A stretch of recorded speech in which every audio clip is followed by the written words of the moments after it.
Good morning, everyone. Welcome back to class. Hope you had a great break until at least Saturday, I suppose. But one good note from, I think, this weekend is it frees up our weekend coming for studying for the final, right? So we have our weekend nice and free. We don't have to worry about football this coming weekend.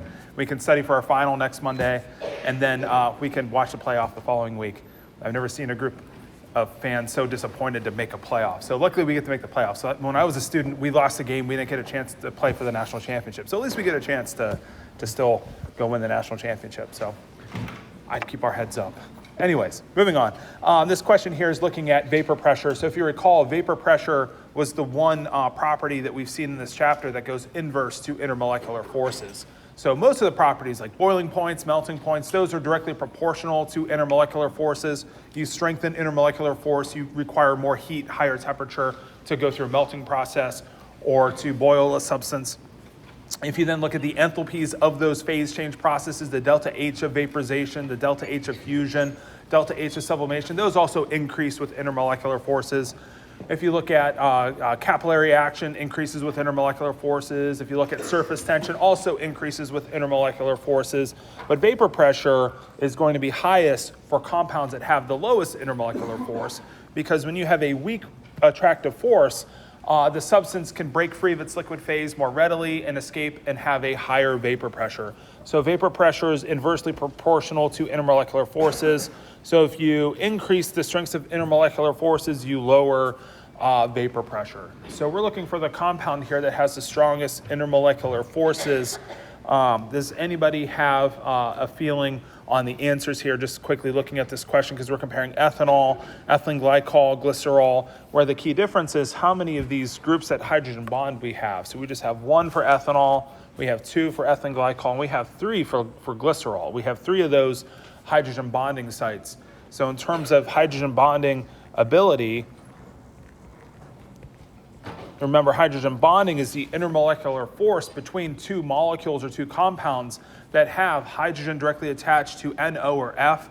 It's that force of attraction between two molecules due to the, it's primarily due to the fact that those bonds have high charges, high partial charges on their atoms, the H and the NO or F atoms, and then that electrostatic force of attraction, because those atoms also happen to be really small. So if you have relatively high charges on relatively small centers, you get a strong attractive force. And so having one hydrogen bond versus two versus three means that we're going to have a stronger intermolecular force of attractions in glycerol, giving it the lowest overall vapor pressure. So the strongest intermolecular forces is in the molecule that generally is the biggest, or generally the compound that has the greatest polarity, or generally the compound that has the most ability to form hydrogen bonds. We have three hydrogen bonding sites in glycerol, only two in ethylene glycol, one in ethanol. So if you're rank ordering boiling points, you would say C has the highest boiling points. If we're ranking by boiling points, we'd be predicting D would be the lowest, because it has the weakest force of attractions. It's non-polar compound. CH bond's not really polar enough to give it a great electronegativity difference. So we would never really look at a compound with CH bonds and think it's that polar at all. And by generally the geometry, the compound's kind of compelling it to also be nonpolar. So we have two kind of factors for CH compounds by geometry. Think about methane, how its dipole moment has to be zero, just like CF4 is zero. You have these straight chain hydrocarbons. The geometry kind of has their dipoles largely cancel out, and the dipoles aren't very big to begin with. So the CH bond very weak, and then we're going to have A, then B, then C, because we're just going in order of the hydrogen bonding count, and also size, because as we go from from A to B to C, we're also going from having a slightly bigger molecule too by adding the hydroxyl groups. We're also slightly increasing in the dispersion force. And so our boiling point goes with this trend, and of course our vapor pressure goes with the opposite trend. So D would have the highest vapor pressure, then A, then B, then C. Now, if I were to put this on a test, I would actually be a little curious to see if anybody would argue B and C are actually equally zero, because the vapor pressures, if you think back to the slide before this, the vapor pressure of ethylene glycol at room temperature is pretty much zero. So there's really not much of a vapor at all for the compounds B and C anyways, because they have such a strong intermolecular force. As we raise their temperature, remember that a substance will eventually boil when its vapor pressure, the pressure above the liquid, is equal to atmospheric pressure. That's the pressure holding the liquid together. So as soon as the vapor pressure of the liquid goes to or above atmospheric pressure, then the substance boils. The substance will enter the vapor phase, and the bubbling is just it doing so spontaneously. Okay, let's move on from here and look at some phase diagrams. So we see here a couple of phase diagrams for a few different substances, CO2 on the one side, water on the other. And so if we look at CO2, one of the things that we see here is we see pressure versus temperature. So the phase diagram is showing us at what temperature and pressure pairs is the substance a solid, gas, or a liquid. And we even see something called a supercritical fluid.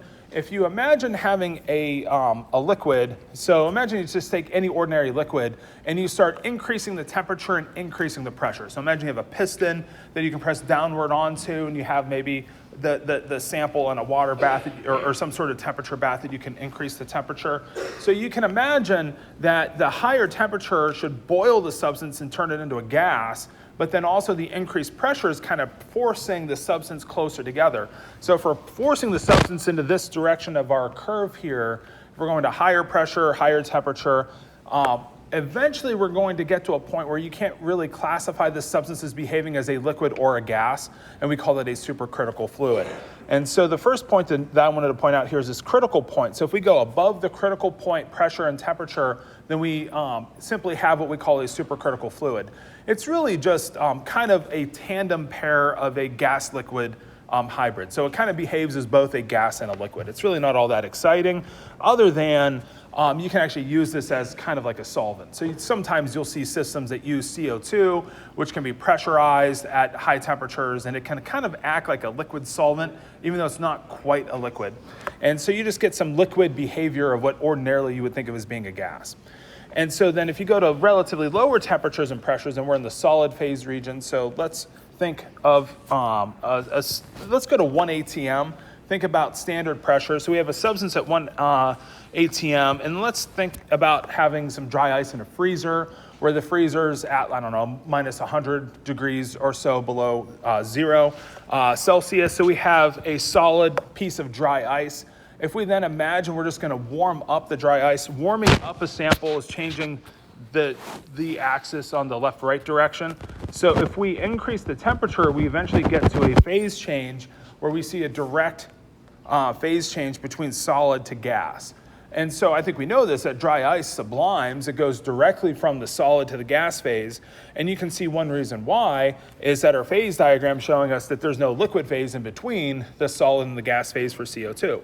So at 1 atm, CO2 undergoes a sublimation process if it's cold and we warm up the sample at standard pressure. And then also if we likewise took the gas sample at a high temperature and then cooled it down at standard pressure, eventually we would get the deposition. So we get sublimation this way, we get deposition this way.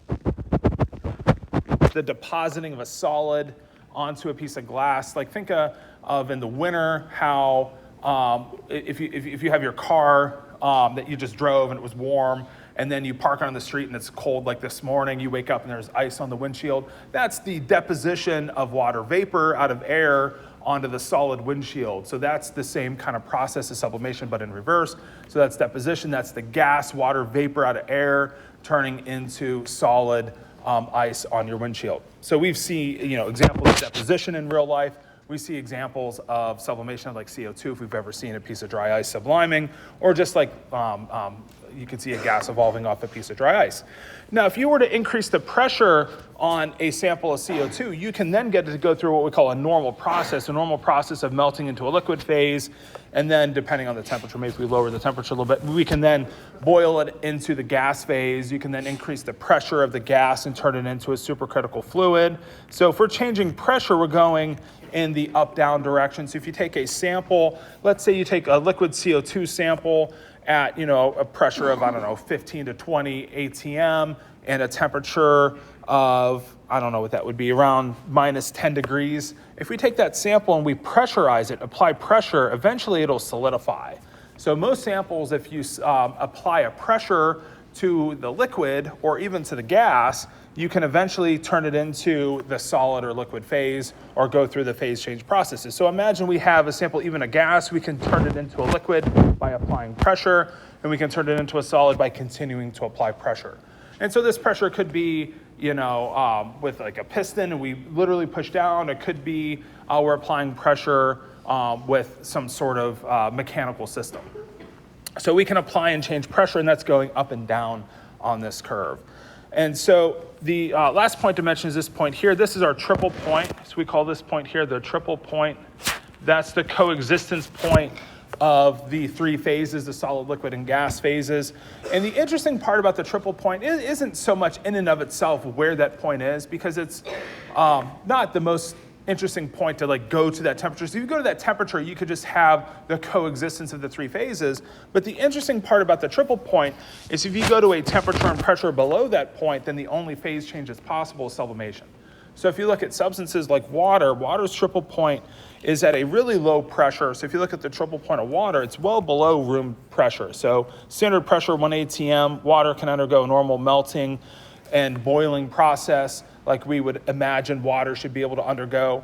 And if you go to a much lower pressure, you then hit the triple point of water. So if you wanted ice to sublime directly from the gas to the solid phase, you'd want to go to a really low pressure so that we can have this phase change process here between the solid and the gas phase. And so in order to have the direct sublimation process, you have to go to a really low temperature or pressure.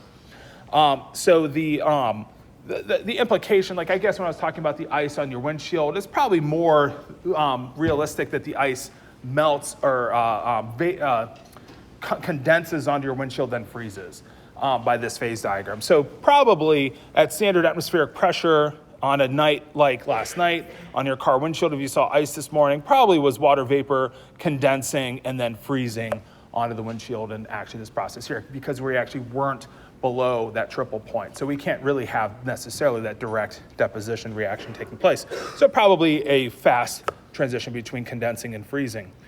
Now the triple point, the critical point of water is a really high point. The critical point itself is also proportional to strengths of intermolecular force. It's probably not the biggest detail. I doubt this would ever be asked, but the critical temperature and the critical pressures are proportional to strengths of intermolecular forces. So if you strengthen the intermolecular force, you increase these critical points, just like you increase the melting points and the boiling points. If you notice, the critical points for water, 300 plus degrees C, 200 atm.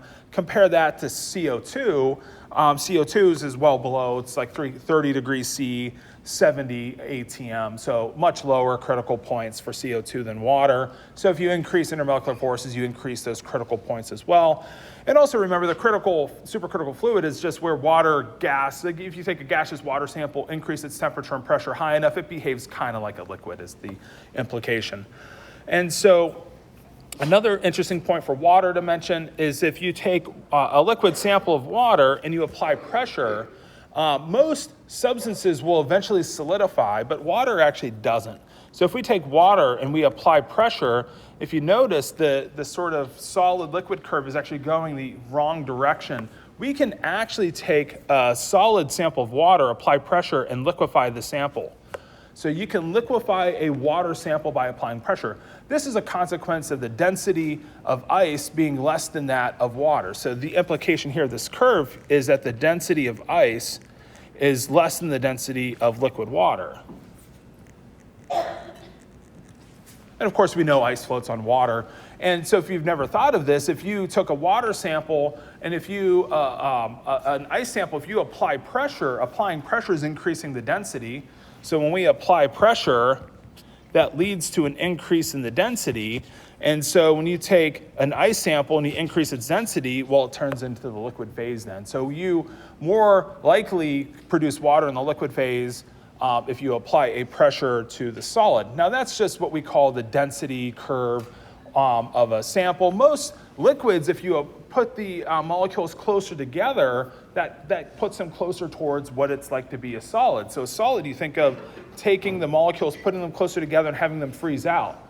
But water, you take the molecules, push them closer together, it then liquefies. So it's a very interesting property of water that it has, that it does this. Not many substances have this property of the solid floating on the liquid.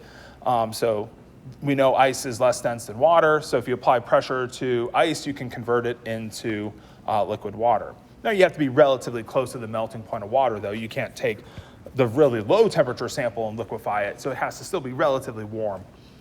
Okay, so that's just worth pointing out is that most of, we call this like a normal curve when it's the slope is this way, and if it's the opposite direction, then that's the negative density curve, or that's just pointing towards if you increase the pressure, you can liquefy a solid sample. Okay, so water's interesting in its property of ice floating on its liquid. It's interesting perhaps in its triple points well below room temperature, so then we can get the ordinary melting and then boiling process, unlike for CO2, where we only get the sublimation process at standard atmospheric pressure. Okay, so I think that's about it for phase diagrams, just to show you a couple critical temperatures. Nitrogen, relatively low critical pressures and temperatures, really weak intermolecular force for something like N2. If we go to something bigger like CO2, higher critical temperature and pressure. We already pointed out water is a lot higher. This temperature scale here is in Kelvin instead of degrees C, so the temperatures look higher, but that's just because we're in Kelvin. And so then having stronger intermolecular forces increases the critical temperatures and pressure. So the implication here is that higher intermolecular forces lead to these higher critical temperatures. So we're just seeing the higher the intermolecular force, the higher the supercritical fluid critical points. And then this is the last slide I have out of chapter 11, which is from a section we're not really covering too much, but I just think this is an interesting slide worth seeing in terms of how soaps work. So soaps have the general feature of having usually a really hydrophobic end and a hydrophilic end. And so the hydrophobic is the sort of water-hating tail. So a chain of carbon atoms, there's really no intermolecular force between water. So if you took like a long chain hydrocarbon like an oil, doesn't mix well with water, and that's because there's no mutual attractive force between water and that hydrocarbon tail. But the good news is that this tail is really attracted to grease particles, and so if you just took like an oil and tried to wash with it, you'd have a hard time getting the oil down the sink because you need to sort of solubilize those oil droplets. So the way you can do that is if you took your oil chain and just attach a really water-loving end, something like that has a charge. So one of these types of groups looks like this, the carbonate kind of group. So the acetic acid has this functional group on it, the COO minus group. This functional group here has resonance too. So if you're picturing the thought here of resonance, we can write a resonance structure over to here. But the key is that we have an ion where we get that ion dipole force of attraction between that ion and water, which is a strong intermolecular force that has a strong attraction for water. So what happens is these hydrocarbon hydrophobic tails dissolve an oil droplet, and then they create a droplet where we have these water-loving ends in the other group that are attracted to water and solubilize the entire droplet. So then this droplet is water-soluble and then can easily go down the drain. And so I just think it's useful to see kind of how soaps work, because they combine having a grease-dissolving end with a water-dissolving end on one molecule.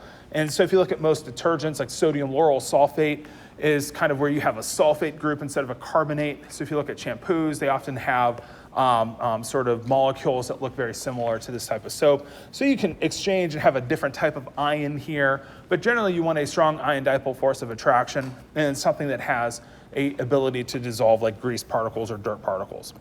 Okay, so I thought that was seeing. Now, the last bit that we have to talk about in terms of lecture slides before we get into review topics is a few aspects out of chapter 12, but we're really going to cover just mostly the classification of solids. We're going to see a couple pictures, a very short description of a few things that help us maybe understand a little bit about structures of solids, a little bit about the structures of metals and ionic solids, but nothing really concrete, just a quick overview of some of these topics, and then we'll get on to reviewing some topics. So primarily focusing on section 1 of the chapter and just a few pictures and a few details out of the remaining sections. And so the first type of solid, so if we're thinking of types of solids that we encounter, we know that there's a few different types, like from things that we've already encountered. Like we have metals, we have ionic solids, we know something like water can also be a solid. That's a molecular compound as a solid. So our first category we'll talk about are those molecular compounds that form solids, like water, sugars, things that generally are described as having molecules held together by intermolecular forces. These are compounds of non-metallic elements. So CH and O compounds, nitrogen, et cetera. Generally no metals in these compounds to be a molecular solid. So these are where we have molecules that are being held together by intermolecular forces. So the key is we have to have a molecule, so a molecular compound. So that's why we're saying non-metallic elements. And then the types of solids that we get will vary in some of their properties, but generally they're softer. Like we're generally not gonna like build a structure out of molecular solids. Like we're not gonna try to build a building out of sugars, right? You know, because they would probably readily dissolve or not be strong enough to support structure in that regard. They're generally electrically insulating, meaning can you conduct electricity with the compound? Like if you had a sample of ice, would you expect it to be conductive of electricity to make a wire out of it? Probably not. So more insulating. And when we think of electrical properties, generally there's three properties that we think of. Either a substance will be electrically conductive. It generally will be a semiconductor, meaning it conducts electricity in some situations, or it just doesn't conduct electricity at all. And if it doesn't conduct, we call that an insulator. So now being an insulator doesn't mean you would necessarily make a wire encased in a molecular solid. That would probably not be a great choice just because molecular solids have relatively low melting points and boiling points. And so you probably wouldn't use these to wrap a wire just because they're electrically insulating. So electrically insulating here just is really meaning that they're non-conductive of electricity. So just meaning that they don't pass electricity. If we put a high voltage onto the sample, it's not going to pass that high voltage from one molecule to the next. And so melting points are low and boiling points are low here because we don't have a relatively strong force of attraction. We only have the weaker intermolecular forces. So even though we talked about things like hydrogen bonds being relatively strong, that the hydrogen bond itself is nowhere near as strong as like an ionic bond or a metallic bond or a covalent bond. So there's other types of bonds that can link molecules together that are stronger than the intermolecular forces. So even though like hydrogen bonding force is relatively strong, not stronger than ionic forces of attraction, hence why we have low boiling points for our molecular solids. And so this slide here is just kind of comparing a few different melting points, like hydrogen bromide, HBr, relatively low melting point and boiling point, doesn't form a hydrogen bond, so relatively weak force of attraction for HBr. Acetonitrile actually has a dipole-dipole force of attraction. So, and we get the dipole-dipole force as well for HBr, but we have a relatively strong dipole-dipole force because we have a nitrogen involved, so we have a relatively polar compound here, so a high boiling point. I2 only has a dispersion force. It doesn't have dipole-dipole force. Of course, these other molecules still have dispersion forces, but I2 only has a dispersion force, but it's really big. So I2, the iodine atom, is 127 grams per mole times 2. So the sheer size of I2 is so big that it has a high melting point and boiling point. So a compound, if it's big enough, can have a relatively high melting point and boiling point. But once we see some other examples, if we're thinking of ionic solids, if we're thinking of things like diamond graphite, I mean, their melting points and boiling points are in the range of 1,000 to 2,000 plus degrees C. So nowhere near those high melting points or boiling points. Sucrose, table sugar has it actually decomposes and caramelizes at about 186 degrees C. So it doesn't go through the normal melting and boiling point process because it decomposes, but it has a relatively high melting point. Again, it's big, but it's, again, not 2,000 degrees C either. So it's still relatively low on the melting point scheme. Then also it decomposes. So not a very strong structure at all if it's going to break apart. So softer structures here in the case of these solids. But now another category of solid are those ionic compounds like sodium chloride, KCl, K2SO4. So we know a lot of examples of ionic solids from our nomenclature and then from chapter 4 and from other topics that we've talked about. But the ionic solids form an extended network of atoms held together by those lattice energies or held together by the ionic forces of attraction. And so we'll see a couple examples of this in a few moments of just how different solids take a slightly different lattice shape, but they take a crystal kind of repeating pattern where we get a very sort of discrete arrangement of plus minuses between the atoms in a sample. So the idea here is you get all the attractive forces being strong between your plus and minus charged ions. Now, ionic solids, despite having all of these relatively strong forces of attraction to the plus minus groups end up being brittle. So you can take these compounds and usually shatter them very easily, just because even though you have these strong forces of attraction, they can break apart and the sample can exist if you break it in half just fine. So samples are usually pretty brittle. You can think of having like a piece of salt that you kind of hit and it breaks apart into smaller crystals. Ionic solids, again, probably so brittle that you're not going to build anything out of them, but at the same time, they do have strong forces of attraction between the plus and minus ions. And then despite having all these charges, the ionic solid itself doesn't really conduct electricity. So you're not going to make a wire out of like a KCl sample. You can take KCl into water and increase the conductivity of water by dissolving the compound into its aqueous ions. That's good for conductivity, but the ionic solid itself, the ability to pass a charge from the plus to the minus just isn't there in the solid. So electrically insulating despite having these plus and minus charges. So again, just take this to mean it's non-conductive. I don't want the electrically insulating description to make you think you would make a wire out of like sodium chloride. You're not going to like wrap a wire out of sodium chloride, and you're also not going to make a wire out of the sample itself. And so then ionic solids have high melting points and boiling points due to that strong lattice energy between the plus and minus ions. Let's compare some melting points and boiling points. So lithium fluoride, the small +1, -1 ions have that really strong attractive force. Remember how the lattice energy, if we compare the lattice energy to sodium chloride chloride's lattice energy is lower because the ions are bigger. They're further away. So a weaker attractive force, lithium fluoride, the plus and minus charges closer together, so we have a stronger bond. And so for lithium fluoride to sodium chloride, we're predicting lithium fluoride has that stronger lattice energy compared to NaCl. And if you notice, it has a slightly higher melting point and a slightly higher boiling point compared to sodium chloride. And so having a stronger lattice energy is directly proportional to the melting point and boiling point. So if we increase the lattice energy, we increase the melting point and the boiling point. So if we increase the strength of attraction of the ions, melting and boiling have to make those ions fluid relative to each other. To boil, we then have to separate the ions altogether. And so the boiling points of these compounds really high, especially compared to our molecular solids. And then if we look at going to a 2+, 2-, we know that that's going to increase the lattice energy by quite a bit. And so that should have an impact on our melting points and boiling points. And they're very high. So they're almost a factor of 4 higher because we're quadrupling the order of magnitude of the charges. So by doubling both the ions charges, we increase the melting points and the boiling points. And if we go to a 2+, 2-, we kind of go in the middle. So the 2+, 2- is in the middle in terms of the melting points and boiling point trends. But the key is seeing that our melting points and boiling points are relatively high for our ionic solids, much higher than our molecular solids.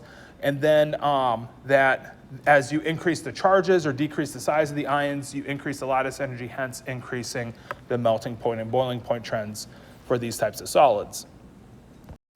So our next category of solid is the covalent network solid. And so the covalent network solid is one that we've probably encountered a lot but haven't thought too much about. These are things like diamond are described with this type of solid. Graphite is described as this type of solid. Glass and quartz are described as this type of solid as well. So the idea of a covalent network solid is you have a network of covalent bonds that link all the atoms. And I think this is actually kind of interesting in a way. Like if you think about how and why things like O2 and N2 and H2 exist as gases, whereas C2 doesn't exist as a gas like those things. Why is carbon different than some of these other non-metallic elements? Well, think about how hydrogen can obtain stability by sharing just one bond with something else, and how oxygen makes the double bond and it's, sort of pairs up all of its electrons. It doesn't have anything left over to share. If you look at carbon, when carbon looks like this with its 4 lone pairs and it pairs up with another carbon atom, you can kind of see the neighboring carbon atom is ready to pair up with another carbon atom. And so each of the carbon atoms, if it pairs up with another carbon atom, kind of leaves that other carbon atom with 3 sites to sort of pair up with another carbon atom. So when carbon kind of tries to make a bond with itself, it's like leaving spots open on the other carbon atoms to make other bonds with other carbon atoms. And so that's the description of graphite, is where you just have a tetrahedral carbon. So imagine you have a tetrahedral group. Oh, wrong pen. Trying to wedge out a bond here and a bond back here. So if you put carbons on each of these points here and then you just do it again. I think we've kind of sketched this before, but this is the description of carbon graphite. And it's very hard to sketch or to see, but the idea I think is simple. It's like you just have a three-dimensional array of carbon atoms that just arrays outward, and you end up with a three-dimensional structure of carbon atoms where you have all those covalent bonds linking all of those atoms. So the covalent bond in and of itself is generally weaker than an ionic bond. So an ionic bond like NaCl bond is like on the order, the lattice energy I think was 788 kJs per mole. The carbon-carbon bond strength for a single bond, I believe, is 348 kJs per mole. So it's like half as strong. But the key is that like you just get all of these covalent bonds. Like you're getting 4 covalent bonds per atom. So you get, instead of having just one bond between an atom, you get 4. And so on average, you're getting more covalent bonding strength just from the fact that you're getting 4 of these bonds around each of your carbon atoms. And so the structure you get here from this type of bonding is a very hard structure. It's going to be like if you think of graphite, if you tried to take a sheet of graphites and break them, it's not exactly easy to break. You can have sheets of graphite slide off of each other, but it's going to be harder to break a sheet of graphite. If you wanted to break a diamond, it's actually pretty hard. You can actually use them in saw blades. They're so strong that they can hold up in a fast-moving saw. And so you get a hard structure due to all of these rigid covalent bonds that are hard to break. But you can eventually shatter the structure still. Like if you took a diamond and you took a hammer to it, you could eventually shatter and break these bonds and have them resettle. So you don't get, again, a structure that you're probably going to build anything out of. You're not going to get enough strength to build something out of like glass, but glass can be strong in some regards. It's just like you're not going to support an entire building with glass, but you can have glass structurally supportive in other aspects. So hard structure yet still brittle. So glass is hard. It's certainly hard, but it can still shatter. And so you get a variety of insulating properties as well. And so most of the compounds that are going to form the covalent network solids are going to be around carbon, like silicon, like aluminum phosphide, gallium arsenide. So things that are either in the row of carbon, or if you take the row to the left and the row to the right, those are things that you may recognize as being semiconductors. So you get either electrically insulators here with these properties, or you can get into having some semiconductors, so a variable set of properties, but usually not conductive. Usually your covalent network compounds are not going to be conductive in and of themselves, like we think of metals as being conductive, highly conductive electricity. And then we get really high melting points and boiling points for these types of compounds. So if we look at diamond itself isn't shown here, but diamond's about 2,500 degrees C boiling point. So really high melting points and boiling points for something like diamond versus graphite. These, of course, are the forms of carbon. Silicon forms a very similar structure, 1,400 degrees C melting point, 3,200 degree boiling point. So really high melting points and boiling points. Germanium in the same group directly below. Silicon, also high melting point and boiling point. Gallium phosphide, a semiconductor, melting point 1,500 degrees C. Silicon dioxide, this is what we think of as being glass or quartz, and so also has a high melting point. SiO2 doesn't look like CO2. It's not like a molecule like CO2 is. It's an extended covalent network array where we'd have silicon atoms and then oxygen atoms varying in our structure. So I think we'll see a slide of what SiO2 looks like a little bit later. But you have a covalent network solid three-dimensional array of covalent network bonds in something like SiO2, giving it its strong attractive force and giving it its strong structure. Now, another category of solids, and I think this is the last category, or actually the second to last category that we'll talk about, are polymers. So polymers are long chains of atoms held together by covalent bonds, but then you get cross-linking between the structures through intermolecular forces. So if you think of a long chain, think of a million carbon atoms connected together where you have the CH2 group just repeating. So this polymer here is one example of a polymer. And so if you have this group here, N means it's going to repeat up to like 1 million plus times. And so that's what we think of as being polyethylene. Polyethylene is what we think of just being a simple plastic. I think it's the plastic in saran wrap is this basic type of polymer. So it's just the simplest of polymers I think you can imagine is just having that CH2 group just repeating a bunch of times. And then each one of those molecules doesn't have a strong intermolecular force with its neighbor other than you have all those additive dispersion forces.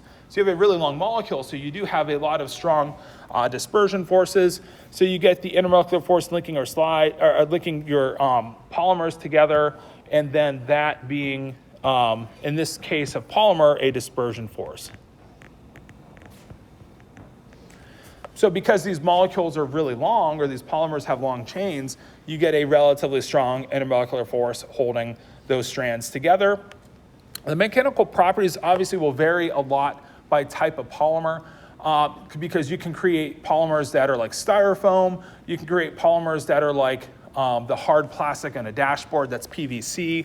And so PVC is polyvinyl chloride, so that's going to be a stronger plastic than other plastics like that in saran wrap. This plastic here is like in your dashboards of your car. Polystyrene, this is styrofoam. And then rubber, this is like in your car tires, is the C5H8 repeating group. And so depending on the group that repeats, you get a different property and different structural set of characteristics for the polymer. So there's not one single set of properties for a polymer other than you can fine tune by whether or not you put a chlorine here or a hydrogen here. So imagine like your group is like this, where you have your hydrogens here. Let me redo this and change this pen color. So imagine you have a CH2 group and then a carbon, and then you're putting a chlorine here versus the benzene ring here versus a hydrogen atom. Depending on the functional group you put in one of those spots, you can change the properties of your plastic. And then you can have a different repeating group altogether, have it be like a C5H8 group, and the property of rubber. And so the key here is that you can get a variety of mechanical properties. Generally, you're going to be electrically insulating, because generally you think of the wrap around a wire is generally a polymer, it's generally a plastic. So we can use plastics to wrap conductive metals so that the conductivity stays inside the wire. And so generally electrically insulating, and then actually in such a way that we actually would use these to insulate a conductor. And so we do actually use these to wrap around conductive metals. And then the melting points and boiling points will vary by a lot, because you can imagine most metals or most polymers will melt and burn and decompose. So the melting points and boiling points will vary depending on the substance. But they're usually relatively on the lower side, because these are, at the end of the day, still kind of versions of molecular compounds. So usually not the highest of melting points and boiling points. These things generally will burn and decompose if you apply too high of a temperature. Because imagine most plastics aren't going to hold up to heat very well. Okay, so the last category is metals. And so the category of metals are things like iron solid, magnesium solid, etc. So these are just ordinary metals, and they're solid phase. And so these are extended networks of atoms held together by what we call the metallic bond. And so if we're picturing these atoms as being iron, the bond between the atoms is what we think of as being the metallic bond. Now, we've talked very little about the metallic bond, I think, other than the fact that it is a bond, that when you look at iron solid, there has to be something holding the iron atoms together. And if we're thinking of bonding either being covalent in nature, sharing of electrons, if we're thinking of the donation and accepting of electrons of ionic bonding, neither of those models really fit together and describe what iron does. We'll see a couple pictures a little bit later in the slides about what metallic bonding looks like, but the idea of iron, if you think about the number of valence electrons, iron has 8 valence electrons, that each metal center has a bunch of electrons that almost flow through the structure. And so one of the ideas of metallic bonding is that you take all the valence electrons, and they just kind of like are always kind of like swimming almost like a fluid around the metal centers. And so we get a really strong structure We then have a conductive metal. So we get good conductors of electricity and heat here because if you pluck an electron off, if you add an electron to the structure, then it can easily flow through because the electrons are almost like a fluid surrounding the nuclei of these metals. And so we get good conductors of electricity. Malleable and ductile are properties that you can't give to any of the other categories. That means you can pound these into sheets or stretch them into wires. And so if you try to pound diamond into a sheet, it's going to shatter. If you try to pound sodium chloride into a sheet, it's going to shatter. If you try to stretch into a wire polymer, it's going to stretch and not really form that wire that you're looking for, and it's not conductive to begin with. But you take a metal, you can stretch it and form a wire out of it. So you can stretch and pound into sheets. That's malleable and ductile. So malleable is pounding into sheets, and then ductile is stretching into wires. Metal is generally going to be strong, but not all metals have that same characteristic. Like if you've ever looked at a piece of potassium or sodium, which are very reactive, so they're not safe to handle. But if you look at a piece of a piece of sodium, it's very weak in terms of its structural integrity. It's not a very strong metal, but most are strong. So you get relatively strong structures, especially when you get into things like iron and some of the other transition metals having a much stronger structure. So let's look at some melting points and boiling points. So magnesium's high. If you recall, most metals will decrease in melting point as you go from top to bottom. So if you were to compare, it's not on this slide, if you were going to compare lithium to cesium, lithium has the higher melting point, cesium has a lower melting point. So as you go from top to bottom of a metallic group of elements, you're going to get generally a decrease in melting point as you go bigger. This helps you understand why mercury being relatively big is the liquid, because as we increase the size from zinc to cadmium to mercury, we're getting towards a bigger atom that then decreases the melting point such that mercury is a liquid at room temperature. If you then look below mercury on the periodic table, it's not defined here. I think it's Copernicum or something like that. But those elements don't exist in large enough quantities to know their physical phases. So when you get all the elements that are not shaded in a font, the elements like Neptunium-93 and onward, those are lab synthesized elements. And generally, especially when you get into the bigger elements, you're only creating a couple of those atoms. So you really don't know any of the physical characteristics of what the substance would look like as a solid or liquid. So if you've ever been confused that why do we not see other like liquid elements or other phases for elements shown on the periodic table, it's because we don't know.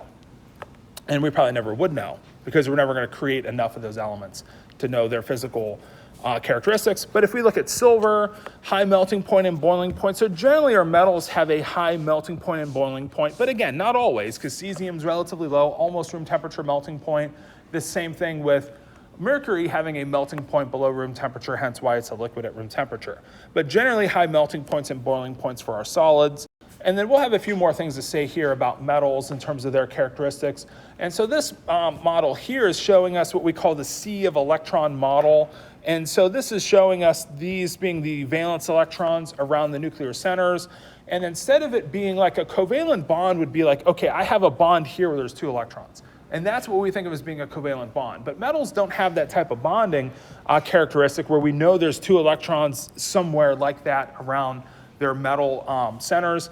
If we think of the idea of plus and minus charges, we don't really have a model for metals that makes sense by thinking alternating plus minuses like we do for our ionic compounds. So the ionic model doesn't hold up. So the model that kind of holds up is if you think of the valence electrons that surround the nuclear centers, and those valence electrons are just kind of shared among all the atoms at all times. So if you think of bonding models of covalent being two electrons here, if you think of ionic as being shared electrons, metallic bonding is kind of like just all the electrons are everywhere all at once. And so it's kind of like what we call the sea of electron model.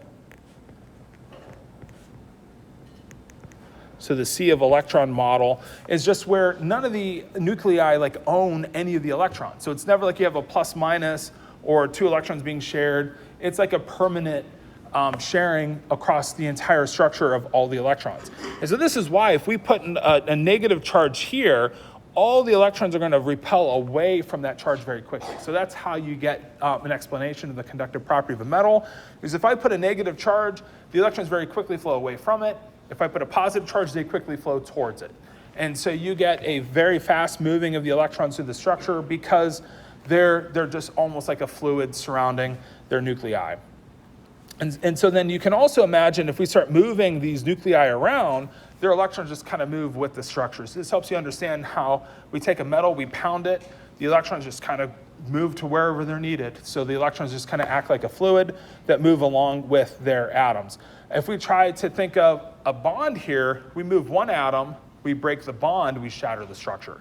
So our covalent network solids, our ionic bonds, they're brittle because if we separate two atoms from each other by force, we then break the structure that united them, and then it falls apart, and the whole structure just kind of breaks apart.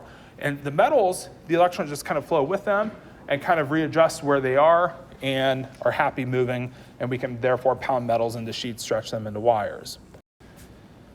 Another model of bonding, which is a little bit more complicated, this is just one that I hope we can maybe use to understand maybe even one of the differences between like hydrogen versus lithium versus sodium, is that if we think of like hydrogen shares its one electron, makes that sigma 1s bonding orbital. Remember this from chapter 9. We have this sigma 1s star with no electrons needed to go into the orbital. And then that's kind of it for hydrogen. So hydrogen's happy to do this. Now, lithium could do something like that. So if we're picturing lithium, we could picture it's 2s now, and the other lithium 2s forming this orbital here, 2 electrons. Now, what lithium could do is 2 neighboring lithiums. If I took a lithium 2 here and a lithium 2 here, so imagine I take 2 lithiums and put them next door to each other. So I have a lithium 2 here and a lithium 2 here, and then they each then have 2 electrons in this like sigma 2s orbital. Then that orbital can go up and down, and we get a bonding and anti-bonding orbital. It kind of sends one up, one down. And so that kind of shows this picture here is kind of showing like lithium 4 would kind of look like having 2 lithium 2s separating. So then if I took a lithium 4 and a lithium 4, we can then do this again and then have orbitals that look like this. And if I took lithium again, I can split them again. And so in the end, what happens, if I have, say, 1 million lithium atoms connected together, it's like I have all these like molecular orbitals that have electrons in them. And then if you start thinking about where the orbitals are that didn't have electrons, so imagine I include this orbital here for lithium 2, then you start to see that that orbital is just a little bit above. So if you include the antibonding orbitals and where they are, they separate too. And we separate them again. And so you get to a point where your antibonding orbital is just above your filled orbital. Now you may say, well, what does that mean? Well, the ability to move an electron through a structure is related to this difference here. So like if I have this electron here, if I want to conduct it through the sample or through the structure, I need to be able to move it into the antibonding orbital. So for hydrogen, it takes a tremendous amount of energy. So in other words, you're not going to do it easily. You're not just doing it through applying a little bit of a charge near a hydrogen sample. So you put a little bit of a charge near a hydrogen sample, those electrons are like, we're staying here. If I then apply a little bit of a charge here, say I put a negative charge here, I can then sort of promote electrons into their higher energy orbitals. So because there's no band gap, the electrons in the filled orbitals can be promoted into the unfilled orbitals, and then that's them flowing through the structure. And so the idea is, well, what's this band gap here? I doubt you'll see any questions on the test about band gap, but the metals have no band gap. So it takes relatively no energy to promote an electron from a filled orbital to an unfilled orbital. If you took an insulator, there's a big band gap here. I think there's a slide on this. Yeah, so this slide here is showing this is what our band gap is related to. So it's like the last filled orbital versus the next unfilled orbital. And so for an insulator, there's a big energy gap. So it takes a lot of energy to promote an electron from one orbital to the next. In other words, the electrons are staying right where you think they are. They're not moving around the structure. They're not conductive. If you then took a semiconductor, it has a moderately sized band gap. And so it can't move an electron unless it's of just the right amount of energy. or higher. So if you're at a relatively low energy, it doesn't conduct. If you apply a slightly higher energy, it can conduct. So you can turn the conductivity on and off depending on the voltage applied to a semiconductor. And then a metal is just always going to conduct because there's no band gap. And so metals conduct at all kind of ranges of charge. Semiconductors conduct at relatively high charges, and then insulators, even with high charges, are never going to conduct. So that's kind of the difference between a metal versus a semiconductor versus an insulator. Like I said, I doubt you'll see this on the test, but I think it's worth kind of seeing that you can understand relative to some of these diagrams what the difference of some of the bulk properties of matter are based on this concept of band gap. Any electrical engineers in the room? Probably not, maybe one or two. Anybody? Electrical engineering? Like you might see this a lot in your classes in terms of trying to understand different types of materials. Any material science engineering majors? You might see things related to this slide later, so I'm sure you'll learn more about this in your materials courses. Okay, now a few last details, and really I think this is just more to show you that metals have a particular geometry that depends on the metal, and you don't need to reproduce much of anything on these slides, but I think it's worth knowing that metals can form one of three different basic types of structures. A primitive structure is where the atoms are just overlaid directly above and below each other. And so if you imagine a three-dimensional array, it's just like atom, atom, atom, and then in all three dimensions, you have atoms connected in this kind of like linear fashion. Not many metals do this. It's a very rare form of metal. I think polonium's the only metal I know of that forms this type of solid. Most metals will more strategically have a structure like a body-centered cubic has a structure where there's a metal in the center and then one above and below the metal. If you're just thinking of like arranging like an orange sample, like if you're putting oranges on a cart in a grocery store, you wouldn't want to put the oranges right on top of each other because you wouldn't be taking advantage of the oranges being able to wedge in the nooks and crannies of the other oranges. And that's kind of the problem with the primitive cubic is it's a poor use of space. Body-centered cubic's a little bit better. You're putting like a row of four, one in the middle, then putting a row of four on top and repeating that structure. And then a face-centered cubic just alternates. So the face-centered cubic structure is just, you just take every atom, just alternate it. And this is obviously the best way to kind of arrange the atoms, and it leads to the best utilization of space. And so I'm not gonna go through counting atoms in a unit cell. You're not gonna have to do that on the test or anything like that. But the best utilization of space is the face-centered cubic. And so this it manages to use 74% of its space. The body-centered cubic uses 68%. The primitive cell only uses 52% of the space available. And so you're wasting a lot of space, but there's reasons that go beyond this class on why a metal would choose one of these types of lattice structures to arrange its atoms. But the two most common ones are the body-centered cubic and the face-centered cubic. So I think it's just worth seeing that metals have a particular structure, and they have what we call a repeating pattern. So they have a unit cell or repeating pattern, or they form what you think of as generally being like a crystal structure. So they form a repeating structure, and they form a different type of structure depending on the metal. And you're never going to have to predict which structure a given metal forms, but I just wanted you to see that you get a different lattice structure based on metal. This slide here is comparing the melting point trends from left to right on the periodic table. And so the starting for the alkali to the alkaline, you get an increase in the melting point, and then that increase continues until we get to the midpoint of the transition metal row. So if you get to manganese, technetium, rhenium, those elements have the highest melting points in their groups. And so the highest melting points coming from the atoms that have a midway through, and then it's a decrease on forward. Again, I wouldn't expect that you memorize the slide here, but this is kind of showing you that as we get to mercury, cadmium, zinc, that their melting points are on the lower side. So this is getting at mercury right here, being relatively low in terms of its melting point.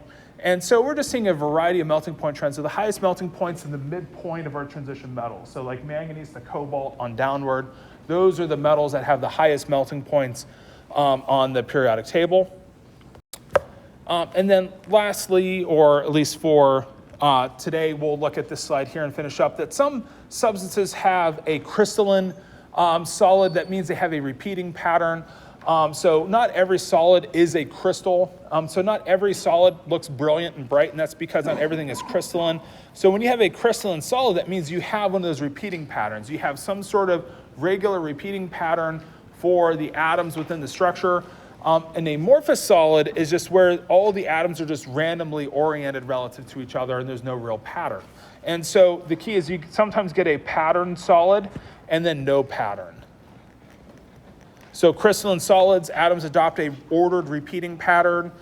This gives crystals a brighter and more brilliant appearing face. And amorphous solids lack that crystal order, that crystal structure, so they don't appear as bright or as brilliant. We'll continue on the last couple slides, get into some review on Wednesday. That'll do it for today, guys. Thank you.